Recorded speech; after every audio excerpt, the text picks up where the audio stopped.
ഇന്നത്തെ മത്സരം എങ്ങനെ ഉണ്ടായിരുന്നു? നമ്മളെ സഫീർ മാഷ് മങ്കട നമ്മളോട് പറയാം, സംസാരിക്കും. ചെർപ്പുളശ്ശേരി സ്കൂൾ ഗ്രൗണ്ട് എന്നും നമുക്ക് അവിടെ കളിക്കുമ്പോൾ ഒരു ആവേശമുള്ള ഒരു ഗ്രൗണ്ടാണ്. എന്താണെന്ന് വെച്ചാൽ സൂപ്പർ സ്റ്റുഡിയോ മലപ്പുറം ഫസ്റ്റ് മാച്ചാണ് ഇന്ന് കളിക്കുന്നത്. 3-4 ടൂർണമെൻറ്റുകൾ ലോക്കൽ മാച്ചും കളിച്ചെങ്കിലും ഓൾ ഇന്ത്യയും ലോക്കലും തമ്മിൽ ഒരുപാട് ഡിഫറൻസ് ഉണ്ട്.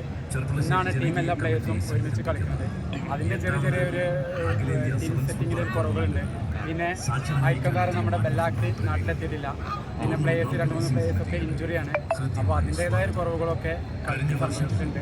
എന്നാലും ഫസ്റ്റ് മാച്ച് ബെല്ലാക്ക് എന്ന നമ്മളെ നാട്ടിലെത്താം. ബെല്ലാക്ക് വിസക്ക് വേണ്ടി അബുജയിൽ വിസ റെഡി ആയിട്ടുണ്ട്.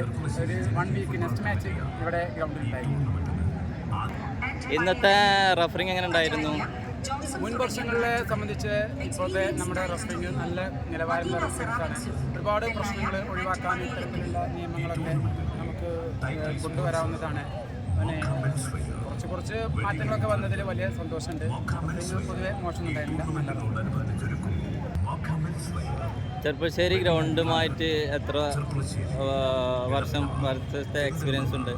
2005 ഞാൻ ആദ്യമായിട്ട് ചെർപ്പുളശ്ശേരി ഗ്രൗണ്ടിൽ ഓൾ ഇന്ത്യ കളിക്കാൻ പറ്റുന്നത്. അന്ന് മുതൽ ചെർപ്പുളശ്ശേരിയായിട്ട് വലിയൊരു ആത്മബന്ധമാണ്.